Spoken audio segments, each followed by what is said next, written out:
नमस्कार, नमस्ते इंडिया में आपका स्वागत है। मैं हूं आपके साथ पूजा चौधरी। आइए नजर डालते हैं 5 बड़ी खबरों।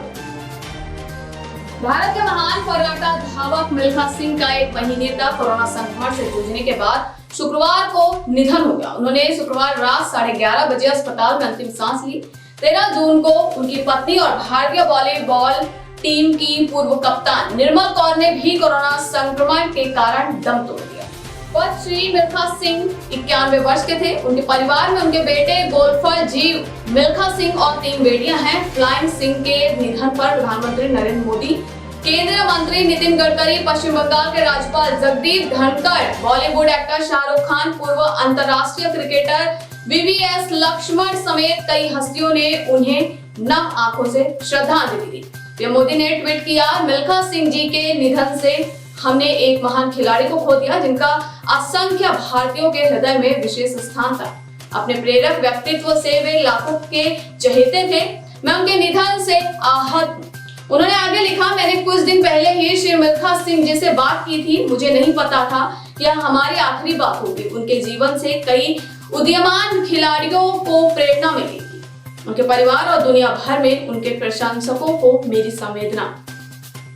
कोरोना की संभावित तीसरी लहर को लेकर एम्स प्रमुख ने आज बड़ा बयान दिया। उन्होंने बात करते हुए कहा कि अगले 6 से 8 हफ्तों में कोरोना की तीसरी लहर आ सकती है। एम्स प्रमुख डॉक्टर रणदीप गुलेरिया ने कहा कि अगले 6 से 8 सप्ताह में भारत में तीसरी कोविड लहर की संभावना है। डॉक्टर गुलेरिया ने कहा, जैसा कि हमने अनलॉक करना शुरू कर दिया है, फिर से कोविड उपयुक्त व्यवहार की कमी देखने को मिल रही है। पहली और दूसरी लहर के बीच जो हुआ उससे हमें सीख लेना चाहिए।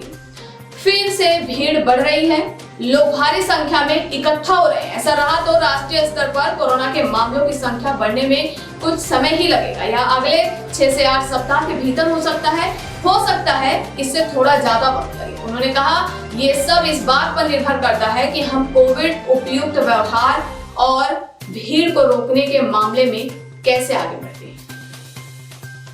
असम में देर रात भूकंप के झटके महसूस किए गए। रिक्टर स्केल पर इसकी तीव्रता 4.2 मापी गई। 24 घंटे में ये 5वीं बार था जब उत्तर पूर्व में भूकंप के झटके महसूस किए गए। अच्छी बात ये रही कि अब तक भूकंप में किसी के भी घायल होने या जान माल का नुकसान होने की खबर नहीं आई है। भूकंप की जानकारी देने वाले नेशनल सेंटर फॉर सिस्मोलॉजी ने बताया कि ये भूकंप देर रात 1:07 पर आया। भूकंप का केंद्र तेजपुर था और इसकी गहराई जमीन से 30 किलोमीटर अंदर थी। इससे पहले शुक्रवार को भी असम में 2 बार भूकंप के झटके महसूस किए गए थे। जम्मू कश्मीर की सियासत एक बार फिर करवट ले सकती है। जानकारी के मुताबिक प्रधानमंत्री नरेंद्र मोदी ने 24 जून को जम्मू कश्मीर की सभी राजनीतिक पार्टियों की एक मीटिंग बुलाई है। इस मीटिंग में गृह मंत्री अमित शाह समेत केंद्र के कई नेता भी शामिल हो सकते हैं। इस मीटिंग में जम्मू कश्मीर में विधानसभा चुनाव कराने को लेकर भी चर्चा होने की संभावना है। अगस्त 2019 में जम्मू कश्मीर से आर्टिकल 370 हटाने और 2 केंद्र शासित प्रदेशों में बांटने के करीब 2 साल बाद जम्मू कश्मीर में राजनीतिक गतिरोध को खत्म करने के लिए केंद्र की ओर ये पहली बड़ी पहल मानी जा रही है। इस मीटिंग में जम्मू और कश्मीर दोनों ही क्षेत्रों के नेताओं को बुलाया गया है। शुक्रवार तक जम्मू कश्मीर की 9 राजनीतिक पार्टियों को मीटिंग के लिए न्योता दिया गया है, लेकिन पीएम के साथ होने वाली मीटिंग में 16 पार्टियों को बुलाए जाने की संभावना है। हालांकि अभी तक औपचारिक न्योता नहीं दिया गया है। इस मीटिंग में जम्मू कश्मीर को पूर्ण राज्य का दर्जा देने और विधानसभा चुनाव पर चर्चा होने की संभावना है।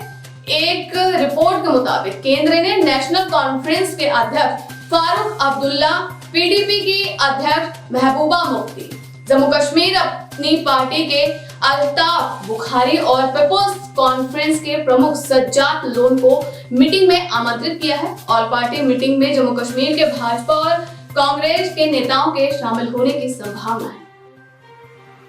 देश में कोरोना के मामले लगातार कम हो रहे हैं। शुक्रवार को 60,639 संक्रमितों की पहचान हुई। 97,779 मरीज ठीक हो गए, जबकि 1,645 ने जान गंवा दी। इस तरह एक्टिव केस यानी इलाज करा रहे मरीजों की संख्या में 38,709 की कमी आई है। राहत की खबर यह है कि बीते दिन देश के 22 राज्यों को केंद्र शासित प्रदेशों में 500 से भी कम नए केस आए। वहीं 14 राज्यों में 1000 से कम संक्रमितों की पहचान हुई। बीते 24 घंटे में कुल नए केस आए हैं 60,639। बीते 24 घंटे में जो कुल ठीक हुए हैं 97,779।